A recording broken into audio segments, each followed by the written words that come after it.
नमस्कार, रेडियो रिमझिम से प्रस्तुत है स्थानीय हालचाल। पहले मुख्य हालचाल। सांसद ने रक्षा मंत्री से मिलकर आर्मी भर्ती प्रक्रिया के साथ ही सव्या हवाई अड्डे के निर्माण में आ रही समस्याओं से अवगत कराया। रामनवमी को लेकर प्रशासन अलर्ट, बैठक कर बनाई गई रणनीति। सदर प्रखंड के विभिन्न पंचायतों में किया जाएगा विधिक जागरूकता शिविर का आयोजन। चमकी बुखार से बचाव के लिए जन जागरूकता रथ रवाना। सड़क किनारे खड़े 4 लोगों को अनियंत्रित टेम्पू ने मारी टक्कर। इस घटना में 5 लोग घायल। स्थानीय हालचाल के इस अंक के साथ मैं अनिकेत मिश्र। अब हालचाल विस्तार से।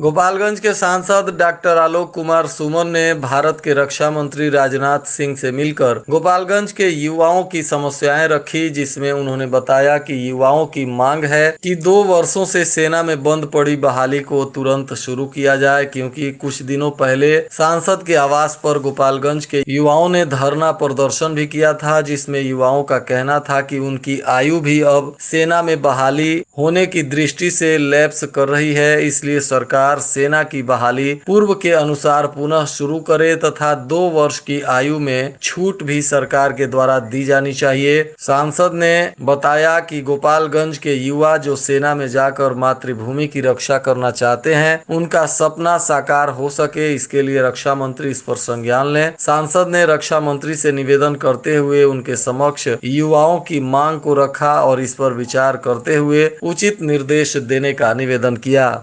इसके अलावे सांसद ने रक्षा मंत्री से सव्या हवाई अड्डे के वास्तु स्थिति से भी अवगत कराते हुए निवेदन किया कि अब तक सरकार द्वारा अतिक्रमण को हटाने की दिशा में कोई ठोस पहल नहीं किया जा रहा है। इसके लिए रक्षा मंत्रालय के द्वारा भूमि का दस्तावेज स्थानीय अंचलाधिकारी को उपलब्ध कराना है, ताकि उक्त भूमि से अतिक्रमण मुक्त कराया जा सके। इसके लिए रक्षा मंत्री से मिलकर उन्होंने इस पर पहल करने का निवेदन किया। सांसद ने बताया कि इस हवाई अड्डा के शुरू होने से गोपालगंज ही नहीं बल्कि अगल बगल के कई जिलों को इसका लाभ मिलेगा तथा पड़ोसी देश नेपाल को भी इसका भरपूर लाभ मिलेगा। रामनवमी के त्योहार को ध्यान में रखते हुए जिलाधिकारी के निर्देश पर कानून व्यवस्था को दुरुस्त करने के लिए जिला प्रशासन पुलिस अधीक्षक आनंद कुमार के नेतृत्व में जोर शोर से तैयारियों में जुटा हुआ है। इस दौरान पूरे जिले में संवेदनशील इलाकों पर दंडाधिकारियों के नेतृत्व में पुलिस बल की तैनाती की जा रही है और निषेधाज्ञा लागू कर दिया गया है। पुलिस अधीक्षक ने बताया कि बिना परमिशन के कोई भी जुलूस अथवा प्रदर्शन नहीं किया जाएगा और अस्त्र शस्त्र का प्रदर्शन विशेष रूप से वर्जित रहेगा। पटाखा और डीजे पर भी पूर्ण प्रतिबंध है। जिलाधिकारी ने सभी लोगों से अपील किया है कि लोग शांतिपूर्ण तरीके से रामनवमी का त्योहार मनाएं। सुरक्षा व्यवस्था की दृष्टि से जिला प्रशासन अलर्ट मोड पर है। जिस रूट पर जुलूस ले जाने का आदेश दिया जाएगा उसी रूट पर जुलूस ले जाना होगा, अन्यथा रूट बदलने पर जिला प्रशासन कार्रवाई करेगा।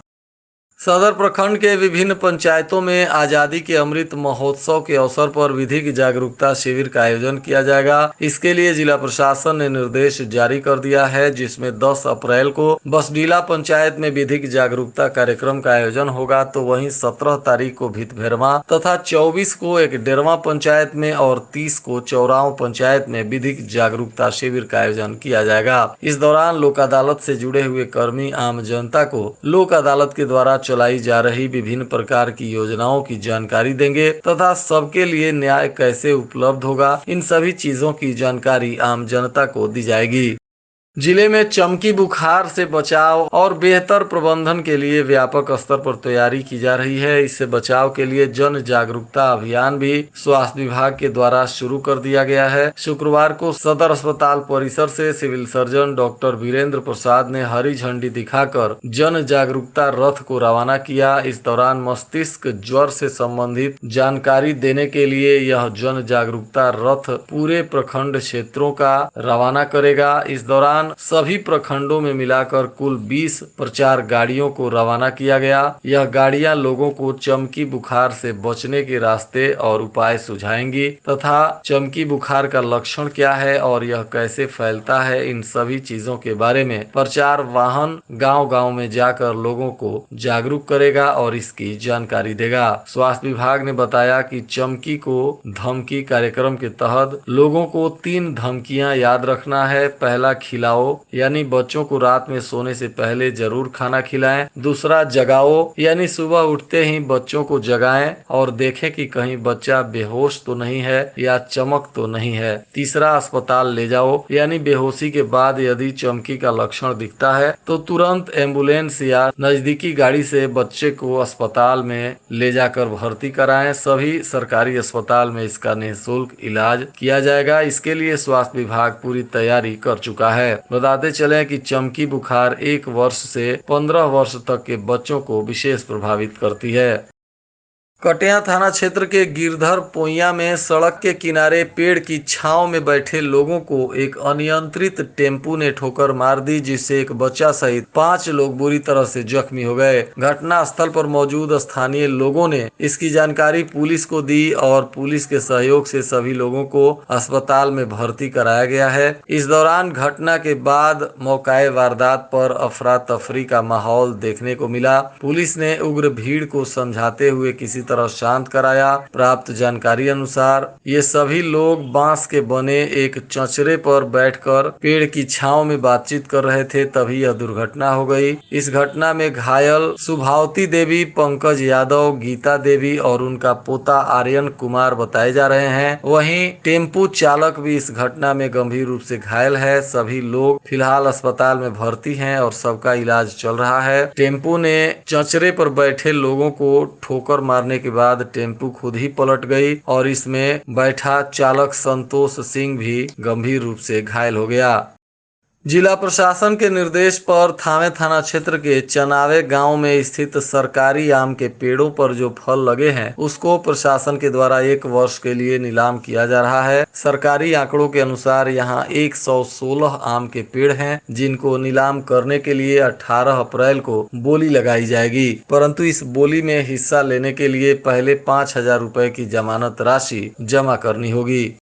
कटिया थाने की पुलिस ने गुप्त सूचना के आधार पर SC/ST मामले में फरार चल रहे आरोपी ब्रजेश यादव को रूप पोइया गांव में छापेमारी करते हुए गिरफ्तार कर लिया और इस आरोपी को पूछताछ के बाद न्यायिक हिरासत में जेल भेज दिया गया।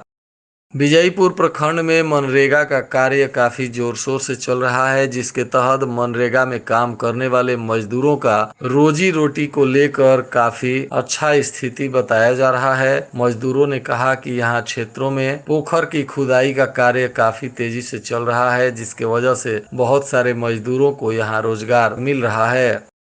जिले के सभी गांव क्षेत्रों में लोक आस्था का महापर्व चैती छठ काफी धूमधाम और उत्साह के साथ शुक्रवार की सुबह उगते हुए सूर्य को अर्घ्य देने के साथ ही इस महापर्व का समापन हो गया। बता दें कि उत्तर बिहार में वर्ष में 2 बार छठ मनाने की परंपरा है। इसी के तहत यह चैती छठ का आयोजन भी इस बार काफी धूमधाम से लोगों ने मनाया।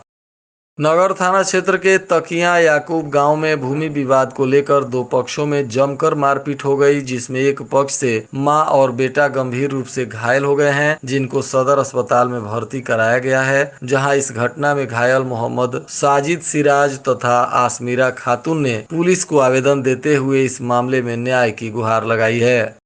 भोरे थाना क्षेत्र के कोरेया गांव में दूसरी शादी के लिए पति ने अपने पत्नी को मारपीट कर घर से निकाल दिया है। इस मामले को लेकर पीड़िता ने थाने में पति के खिलाफ शिकायत की है। प्राप्त जानकारी अनुसार पिंकू यादव ने अपनी पत्नी रूबी देवी के साथ मारपीट की और उसको घर से निकाल दिया, जिसके बाद पुलिस ने रूबी देवी के बयान पर प्राथमिकी दर्ज करते हुए मामले की जाँच पड़ताल शुरू कर दी है। रूबी देवी ने अपने पति पर दूसरी शादी करने का आरोप लगाया है और उन्होंने बताया कि दूसरी शादी करने के लिए ही पिंकू यादव ने रूबी देवी को मारपीट कर घर से निकाल दिया।